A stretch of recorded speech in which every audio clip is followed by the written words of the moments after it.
Praise the Lord. Hallelujah, hallelujah. Praise the lord, praise the lord, praise the Lord.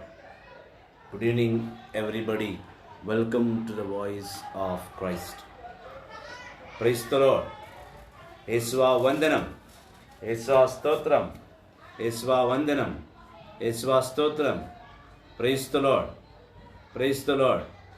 Hallelujah, hallelujah, hallelujah. దేవాది దేవుని సన్నిధికి, క్రీస్తుని స్వరానికి మీరందరూ ఆహ్వానితులే. ఎనలేని కృపను, ఆయన మహిమను, అనుదినము ఆయన వాక్కుతో నిన్ను పరిపాలిస్తున్న పరిపాలకుని సన్నిధికి, దైవగల క్రీస్తుని సన్నిధికి, ఆయన ఎనలేని అంతులేని ఎన్నో ప్రశ్నలకు జవాబిచ్చే అంతులేని సన్నిధికి మీరందరూ ఆహ్వానితులే. దేవుడు ప్రతిరోజు మిమ్మల్ని ఆహ్వానిస్తున్నాడు, ప్రతిరోజు మిమ్మల్ని పిలుస్తున్నాడు. ఆయన కృపను బట్టి మిమ్మల్ని నడిపించడానికి, ఆయన మహిమను బట్టి మిమ్మల్ని జీవింపచేయడానికి, ఆయన శక్తిని బట్టి నడిపించడానికి మీరందరూ కూడా ప్రభుని సన్నిధిలో వేగమై పరిగెత్తి వచ్చి ఆయన సన్నిధిలో మీరు జీవించరు కాక. దేవాది దేవుని పిలుపు అందుకొని, ఆయన ఆహ్వానాన్ని అందుకొని, ఆయన సన్నిధిలో ఆయనతో గడుపుటకు మీరందరూ కూడా దేవుని నామములో నడిపింపబడుగాక. Hallelujah, hallelujah, hallelujah, hallelujah. Praise the lord, praise the lord, praise the Lord. Hallelujah. యేసువా వందనం, యేసువా స్తోత్రం, యేసువా వందనం, యేసువా స్తోత్రం. Praise the lord, praise the lord, praise the Lord. యేసువా వందనం, యేసువా స్తోత్రం. ఆత్మదేవా వందనం, ఆత్మదేవా స్తోత్రం. పరిశుద్ధాత్మదేవా వందనం, పరిశుద్ధాత్మదేవా స్తోత్రం. స్తోత్రం, స్తోత్రం, స్తోత్రం, స్తోత్రం, స్తోత్రం, స్తోత్రం, స్తోత్రం. Praise the lord, praise the lord, praise the lord. ప్రార్థన చేసుకుని దేవుని సన్నిధిలోకి మనం అందరం కూడా ఏక మనసుతో, ఏక ఆత్మతో ఆయనలో గడుపుటకు మనం సిద్ధంగా ఉందాం. మనం ప్రభుని నామములో, ఆయన సన్నిధిలో మనం అందరం జీవించాలంటే మనము సంతోషంగా ఆయన సన్నిధిలో ఆయన పరిశుద్ధాత్మచే దీవింపబడాలి. ఆయన పరిశుద్ధాత్మ ద్వారా మనం ఏకీభవించబడాలి. ఆయన పరిశుద్ధాత్మతో మనం కలుసుకోవాలి. కావున ప్రతి ఒక్కరూ కూడా లైవ్లో వచ్చేవారు, రానివారు, వస్తున్నవారు కూడా దేవుని నామంలో చేతులు జోడించి కన్ను మూసుకొని ప్రార్థించడం. సర్వశక్తి గల పితైన సర్వేశ్వర, కృపకు ఉంటైన దేవ, నా ఆత్మీయ తండ్రి, ఆలోచనకర్త, ఆది సంపూర్ణుడా, నా జీవిత ప్రణాళికను నాకన్నా ఎక్కువగా నీవే తెలుసుకున్నావు నాయన. నా ప్రణాళిక ఏంటో నాకు కూడా తెలియదు తండ్రి. నా జీవిత ప్రణాళిక నీకు తెలుసు నాయన. యెర్మీయా గ్రంథము 9:11 నాకంటూ ఒక ప్రణాళికను రాసిన దేవా, నీకు స్తోత్రం, స్తోత్రం, స్తోత్రం, స్తోత్రం, స్తోత్రం. ఒక ప్రణాళిక ప్రకారం నన్ను పరిపాలిస్తున్న తండ్రి, నీకు ఎనలేని స్తోత్రములు, స్తుతులు, గణితులు, మహిమలు, ఆరాధన నాయన. తండ్రి, మత్తయి సువార్త 10:20 ప్రకారం నీ ఆత్మ చేయను బలపరచు, నీ కృప చేయను బలపరచు, నీ ఆత్మలో నన్ను నడుపు తండ్రి. నాలోని సమస్త పాపాలను తీసివేయము తండ్రి. అయా శరీరం ద్వారా చేసే పాపాలను, శరీర అవయవాల ద్వారా చేసే పాపములను, మా హృదయమును తండ్రి సాతాను కట్టివేశాడు నాయన. సాతాను వలలో పడి పాపములుగా పాపం చేస్తూ నీవేంటో తెలిసిన తర్వాత కూడా పాపం చేస్తున్నావు. అయినా నీవు నన్ను క్షమిస్తున్నావు. ఏడగా తండ్రి, ఎజెకియెలు రాసిన లేఖ 18:34 ఏ ఒక్క ఆత్మను కూడా నేను విడిచిపెట్టడానికి వీల్లేదు. వాళ్ళ పాపాలు చేసినప్పుడు, వాళ్ళ పాపాలను అంగీకరించుకున్నప్పుడు, పశ్చాత్తాప హృదయంతో నా దగ్గర వచ్చి ప్రార్థన చేసినప్పుడు నేను వాళ్ళతో కలిసిపోయి వాళ్ళని క్షమిస్తా అంటున్నాను. స్తోత్రం, స్తోత్రం, స్తోత్రం, స్తోత్రం, స్తోత్రం. స్తుతి, ఘనత, మహిమ, ఆరాధన తండ్రి. అయ్యా, నా పాపాలను క్షమించుడి, నా పాపాలను క్షమించుడి, నా పాపాలను క్షమించుడి, నా పాపాలు క్షమించుడి, నా పాపాలు క్షమించుడి, నా పాపాలు క్షమించుడి, నా పాపాలు క్షమించుడి, నా పాపాలు క్షమించుడి. ఓ నా పవిత్ర తండ్రి, పరమాస్తమును తండ్రి, విజయాన్ని చవి చూసిన హస్తమును మాపై ఉంచి మమ్మల్ని పరిపాలిస్తున్న పరిపాలకుడా నీకు స్తోత్రం. దివ్య దృష్టితో నీ దివ్య ఆలోచనలతో, దివ్య ఆత్మతో మమ్మల్ని బలపరుస్తున్నావు. నీకు స్తోత్రం, స్తోత్రం, స్తోత్రం, స్తోత్రం, స్తోత్రం. షబోరి అందలరబా రియందల కౌరి అందలర మరబౌరి అందలరబ శికం Dilli అలబా shibori అందలరబ. Jesus, mighty God, we praise you. We worship you, Lord. Holy Ghost, Holy Spirit, we call upon your name, O Jesus. We call upon your name and we place our intentions at your feet, my Lord. ఆరు దేవా, మాలో ఉన్న సమస్త అనారోగ్యములను నీకు సమర్పిస్తున్నాను తండ్రి. నాలోని దరిద్రాన్ని నీకు సమర్పిస్తున్నాను ప్రభా. నాలోని శాపమును నీకు సమర్పిస్తున్నాను. నాలోని పాపమును నీకు సమర్పిస్తున్నాను. నాలో ఉన్న కోప క్రోధ మోహాను మొండిత్తనాన్ని నీకు సమర్పిస్తున్నాను. నాలోని అనారోగ్యమును నీకు సమర్పిస్తున్నాను.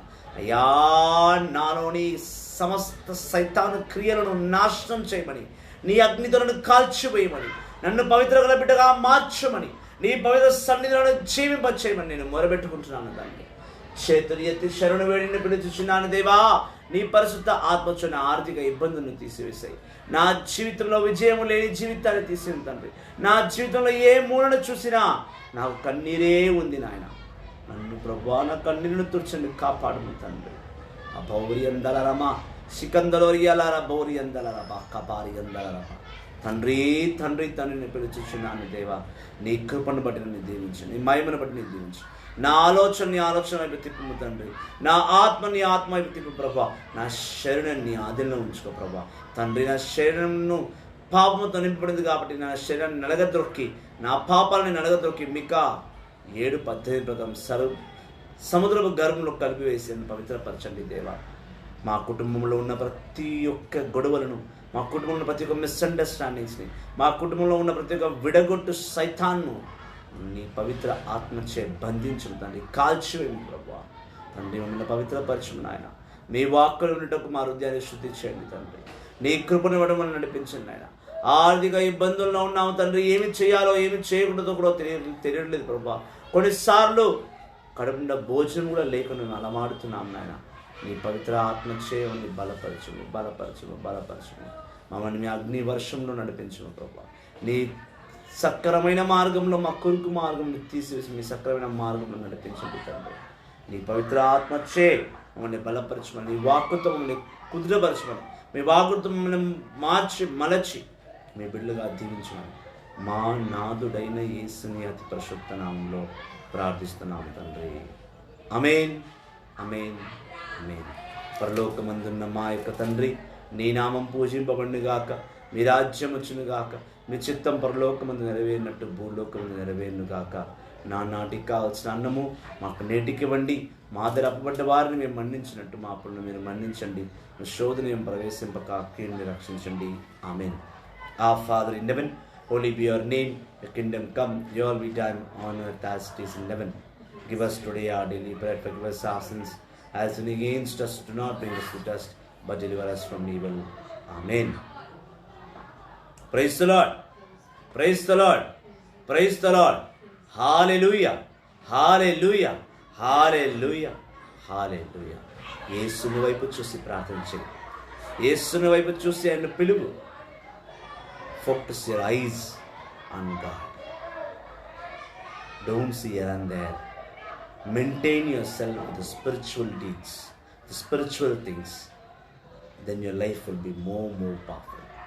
Praise the Lord. Praise the Lord. Praise the Lord. Hallelujah. Hallelujah. Hallelujah. యోబు గ్రంథము 17వ అధ్యాయము. Reading from the book of Job, chapter 17 onwards, we are going to meditate today.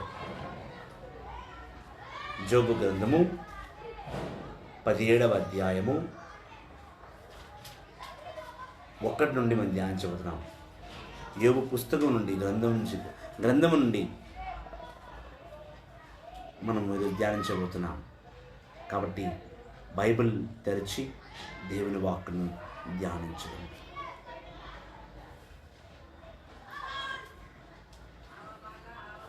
యోబు గ్రంథము 17వ అధ్యాయము 1 నుండి మనం ధ్యానించబోతున్నాం.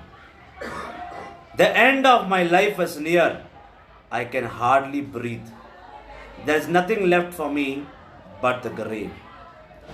I watch how bitterly everyone mocks me. I am being honest. God accept my word. There is no one else to support what I say.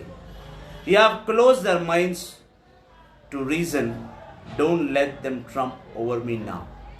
In the old proverb, a man betrays his friends for money and his children suffer for it. And now people use this proverb against me. They come and spit on my face. My grief has almost made me blind. My arms and legs are as thin as shadows. Those who claim to be honest are shocked, and they all condemn me as godless. This is the word of the Lord. Thanks be to God. Praise the Lord. Praise the Lord. You all know who is Job. Many of them know who is Job and what he suffered. And many people, those who don't touch the Bible, they don't know who is Job. Those who know, they are the most happiest people. Those who don't know, they are the most uneducated people in God. యోబు గురించి తెలియని వారు వివేకము లేని మూర్ఖుడు. ఎవరికైతే యోబు గురించి తెలుసో వాళ్ళు దేవుని ద్వారా దీవింపబడ్డవారు. సో యోబు గురించి ఏం తెలుసు? యోబు సైతానికి దేవుడికి మధ్య జరిగిన సంఘర్షణలో యోబు అన్ని విధాలుగా నష్టపోయాడు. యోబుకి ఎవరు లేరు. ఇంకా లోతుగా తెలిసిన వారికి యోబుతో 3 స్నేహితులు మాట్లాడుతున్నారు. ఎలిఫాజు అన్నారు, సోహదేబు, 3 స్నేహితులు, బిలాదు, 3 స్నేహితులు యోబుతో మాట్లాడుతున్నారు. అందులో 17 అధ్యాయంలో యోబు ఎలిఫాజు అన్నారు బిలాదుకి సమాధానం ఇస్తూ యోబు ఇలా అంటున్నాడు, స్నేహితుడా, నువ్వు నన్ను నీ మాటలతో చాలానే గాయపరిచావు, చాలా విషయాలు మాట్లాడున్నావు, కానీ నా పరిస్థితి ఏంటో నువ్వు ఊహించలేవు. నా పరిస్థితి ఏంటంటే, ఇప్పుడు ఉన్న ఈ పరిస్థితిలో నీతో నేను మాట్లాడేటప్పుడు నేను ఊపిరి తీసుకోవడానికి కూడా కష్టపడుతున్నాను. ఈ ఊపిరి తీసుకోవడం ఎంత కష్టమో అది కేవలం హార్ట్ పేషెంట్స్కి, అస్తమా పేషెంట్స్కి, లంగ్స్ పేషెంట్స్కి మాత్రమే ఆ కష్టం తెలుసు. ఊపిరి తీసుకోవడం ఎంత కష్టమో. మనకు సక్రమంగా అందాల్సిన ఊపిరి అందకపోతే మనం ఎంత ఇబ్బంది పడతామో, ఊపిరిని తీసుకోవడానికి ఎంత ఇబ్బందులు పాలవుతామో అది చాలామందికి తెలియదు. కానీ యోబు అంటున్నాడు స్నేహితుడితో, అయ్యా, నువ్వు నాతో విధనవాదం చేస్తున్నావు, నువ్వు నాతో మాట్లాడుతున్నావు, కానీ నేనైతే మాట్లాడాలంటే నాకు ఊపిరి సరిగ్గా అందాలి. ఆ ఊపిరిని సరిగ్గా తీసుకోలేని పరిస్థితిలో నేను ఉన్నాను అని తన మాటను మొదలు పెడుతూ, ఆ ఊపిరి తీసుకోలేని ఆ దమ్ము వస్తున్న సమయంలోనే తను ఎలా మాట్లాడుతున్నాను అనేది యోబు 17 స్పష్టంగా చూడవచ్చు. ఆయన అంటున్నాడు, ఇంకా నాకు వేరే దిక్కు లేదు, నేను సమాధికే వెళ్తాను. ఎందుకంటే నేను ఇంత నీచమైన పరిస్థితికి వచ్చేసాను. నేను తల వెంట్రుకలు తీసేశాను, గోనె సంచిని ధరించుకున్నాను, నా చేతి మీద, కాళ్ళ మీద, ముఖం మీద అంతా ఎక్కడ పడతారో పుండ్లు ఉన్నాయి. నా దగ్గర రావడానికి కూడా ఎవడు ఇష్టపడట్లేదు, ఎవరు నా దగ్గర రావట్లేదు. అది ఓకే, బట్ కనీసం నేనన్నా కుదురుగా ఉన్నాను, నేనన్నా బలంగా ఉన్నానంటే అది కూడా లేదే.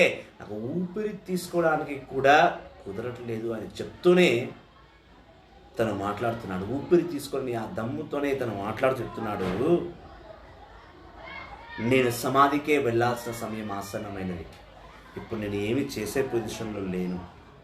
పైగా ఈ స్థితిలో కూడా దేవుడు నన్ను ఈ స్థితికి తీసుకొచ్చిన తర్వాత కూడా నేను ఇంకా దేవునికి నీతిమంతుడుగానే ఉన్నాను. నాలోని పాపాన్ని ఎవడు వెతకలేడు. నా పరిస్థితిని చూసి దేవుని చెవిడి చేశాడు, ఇంకా నువ్వు లేవలేవు, నువ్వు చనిపోయే స్థితికి వచ్చేసావు కాబట్టి నువ్వు పైకి రానే రావని నువ్వు అంటున్నావు. నువ్వేంటి? నా పరిస్థితిని చూసి నేనే అంటున్నాను, ఇంకా నేను పైకి రాలేను, నాకు సమాధియే దిక్కు, నేను సమాధిలోకే వెళ్ళాలి, కానీ అది వేరే ఆప్షన్ లేదు. అలా అంటూనే ఆయన అంటున్నాడు, దేవుడు నా మాట ఆలకిస్తాడు. ఊపిరి తీసుకొని కష్టంగా ఉన్న యోబు అంటున్నాడు, నా దేవుడు నేను మాట్లాడుతున్న మాటలను వింటున్నాడు. My God is hearing to me. It is very hard for me to breathe. I'm unable to take my breath.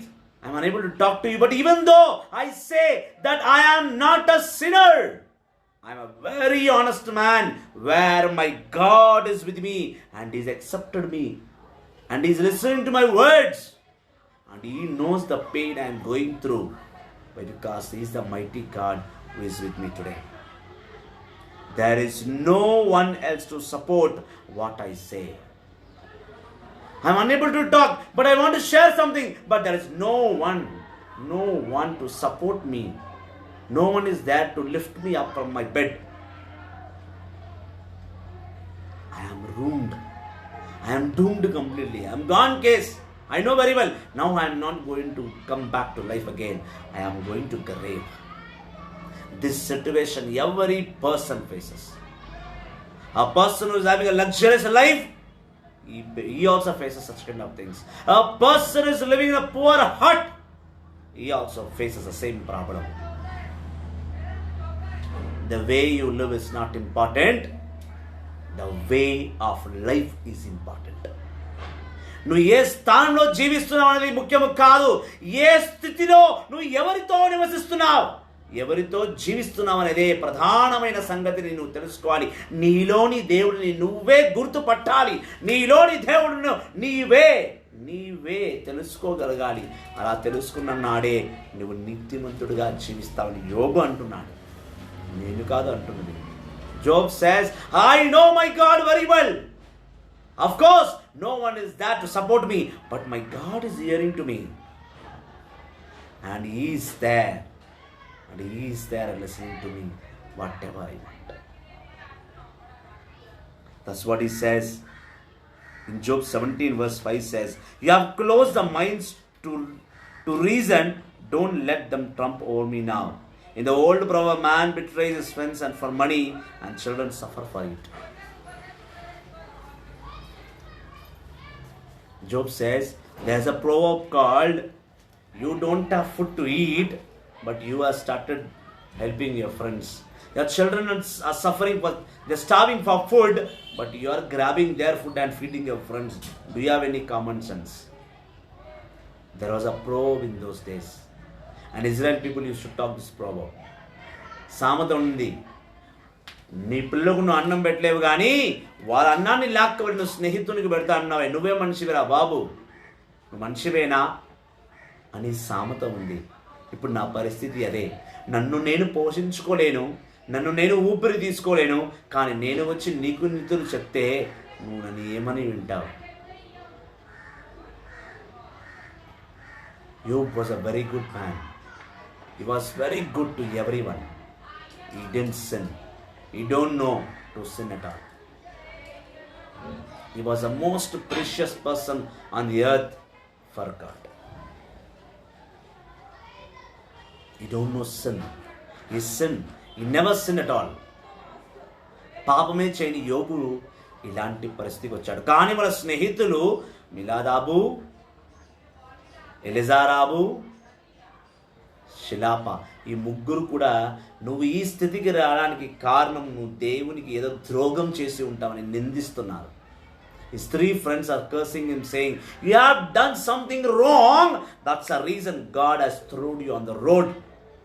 You are laying in the mud with such a worst situation. But the fact was not that. Job was being tested by God. There was a challenge took place between Satan and God, that whether Job will be faithful in his last time or not. And Job was faithful until his last time. He was seeing the worst time, but he never accused God, he never cursed God, he never went wrong against God. That's what he says. There is no reason for people talking about me, but still the people are talking about me. ఈ మనుషులకి కారణమే లేదు, వాళ్ళ ఆలోచనలన్నీ కూడా కారణం లేకుండా చిక్కుబడి ఉన్నాయి. కానీ అయినా నన్ను మాట్లాడుతున్నారు. He was so patient in God. And he says in 7th verse, my grief almost made me blind. My arms and legs are as thin as shadows. Those who claim to be honest are shocked, and they all condemn me as godless. Job says, I am becoming weak. I became very thin. My arms and my legs are becoming very thin. Now I can't even walk. Now you can't know what is my shadow and what I am. You can't see the difference between the shadow and me. I have become like a shadow. నా నీడ నేను ఒకటిగా కనబడుతున్నాం. నా నీడలో నా జీవితం కలిసిపోయింది. నా దేహమే నా నీడలో కలిసిపోయింది. ఎవరన్నా చూస్తే నా ఏదో నీడ అనుకుంటారు తప్ప నేను యోగుగా గుర్తుపెట్టను. ఎంత సన్నబడిపోయాను. నా దేహంలో ఉన్న అన్ని బలమంతా పోయింది. ఒకవైపు నా చేతుల్లోకి నా కాళ్ళకి సీములు గారుతున్నాయి. For my body, for my wounds, pus is going.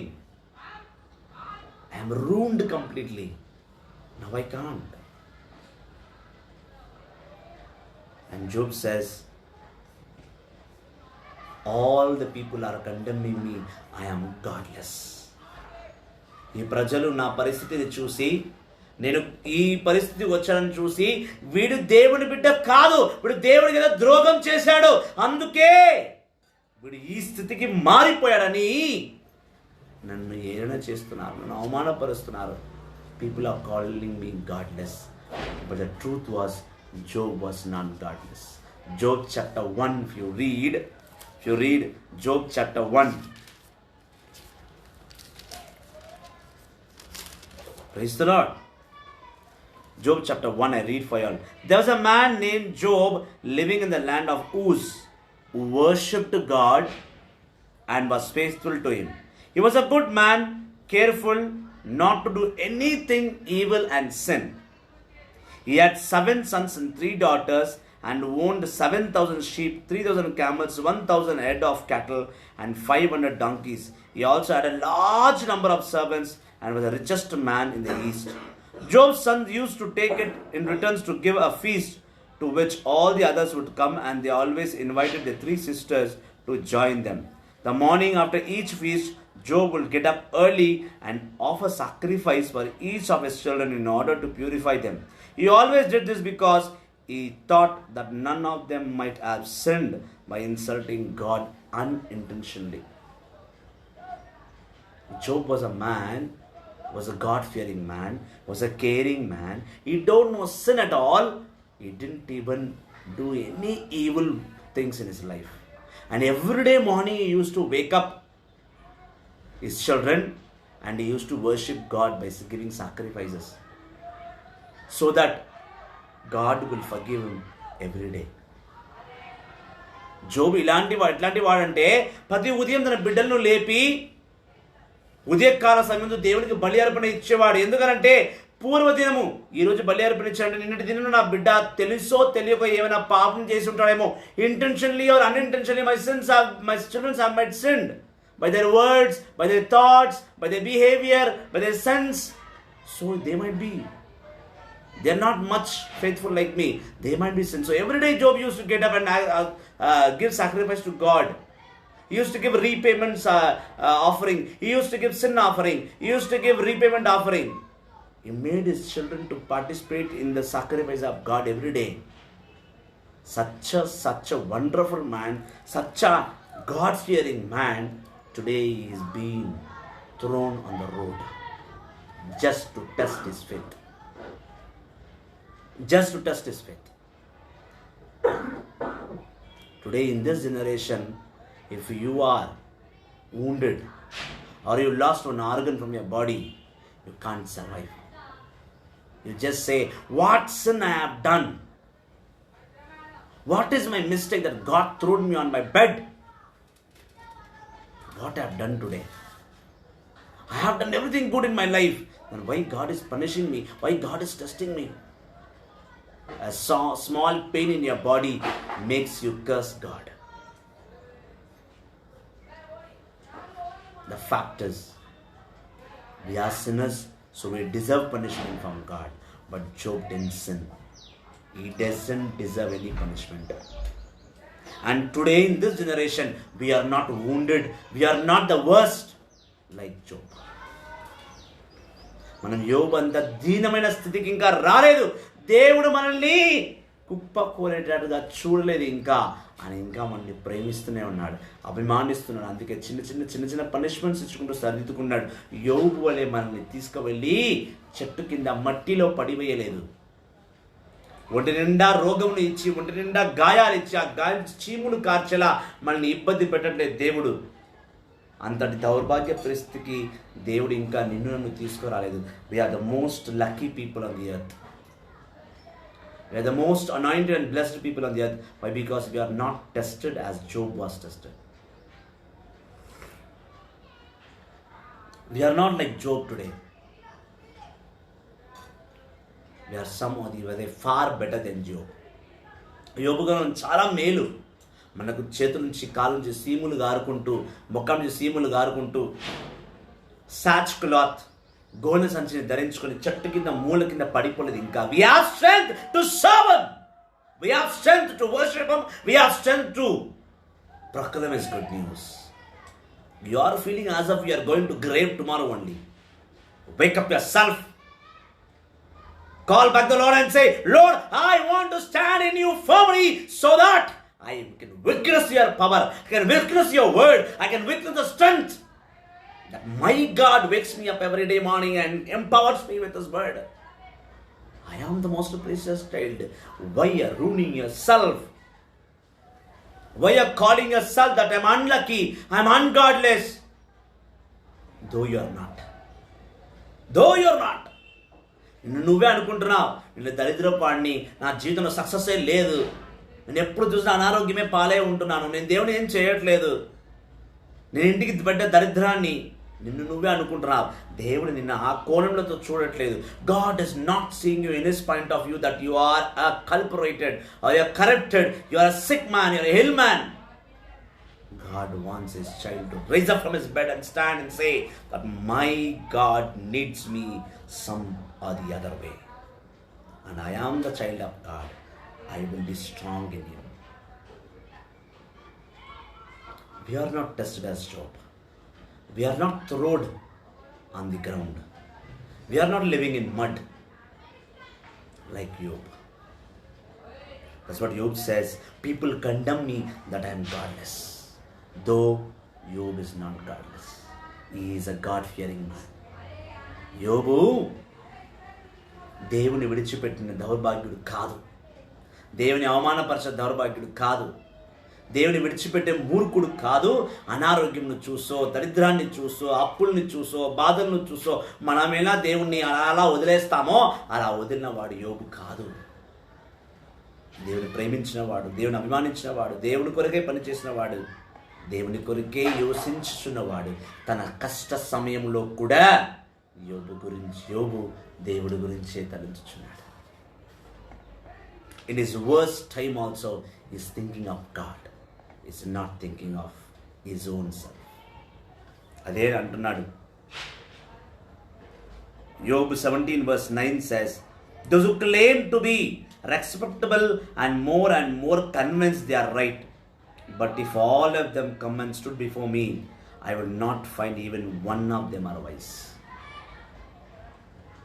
యోబంటున్నాడు, అందరికందరూ జ్ఞానవంతులు అనుకుంటారు, అందరికందరూ చాలా మర్యాదపూర్వమైన బిడ్డలు అనుకుంటున్నారు, అందరికందరూ చాలా మంచివారు అనుకున్నారు. కానీ అప్పటికి ఒక మంచివాడు కూడా వచ్చి నా ముందు నిలబడట్లేదు. నేను ఆపదలో ఉన్నా జ్ఞానులు నా ముందే నడుచుకుంటూ వెళుతున్నారు వస్తున్నారే, కానీ నీకు ఏమైందయ్యా, నువ్వు ఎందుకు ఇలా అయిపోయావు, నేను నీకు ఏ విధంగా సహాయపడగలను, నేను నీ గురించి ప్రార్థన చేస్తానని చెప్పే ఒక్కనాథుడు కూడా దిక్కులేడు. యోబు అలా పడి ఉన్నాడు.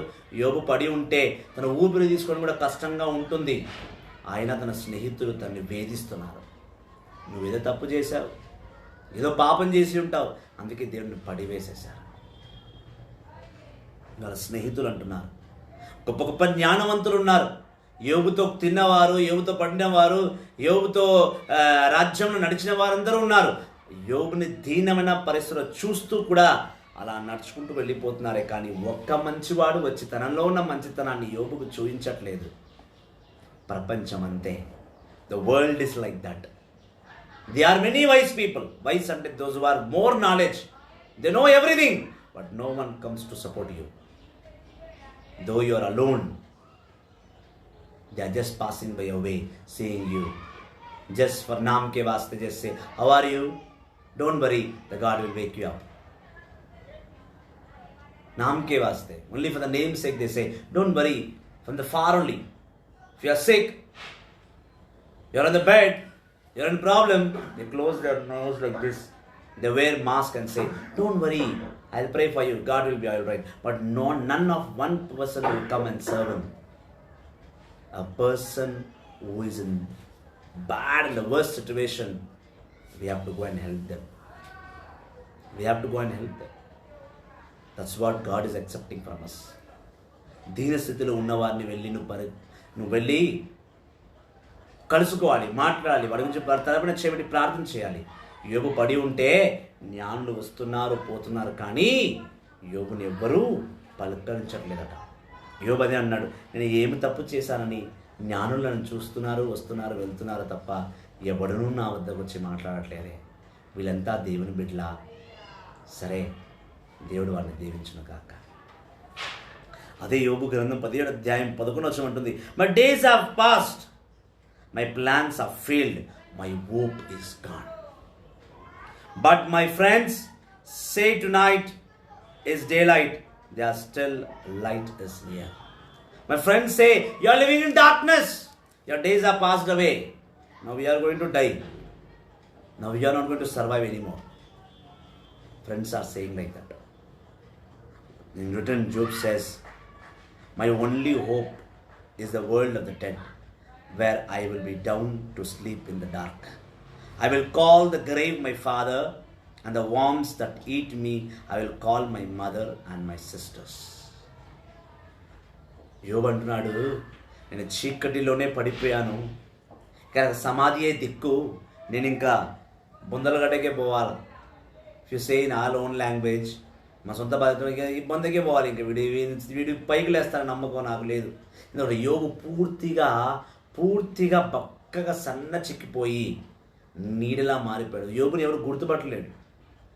అందుకే యోబు అంటున్నాడు, స్నేహితులారా, మీరు నేను చీకట్లో ఉన్నాను అనుకుంటున్నారు, పర్వాలేదు, నేను చీకట్లో ఉన్నా పర్వాలేదు, నేను ఇక నడవబోతున్న సమాధిని, నేను ఏ సమాధికి వెళ్తున్నానో ఆ సమాధియే నాకు తండ్రి.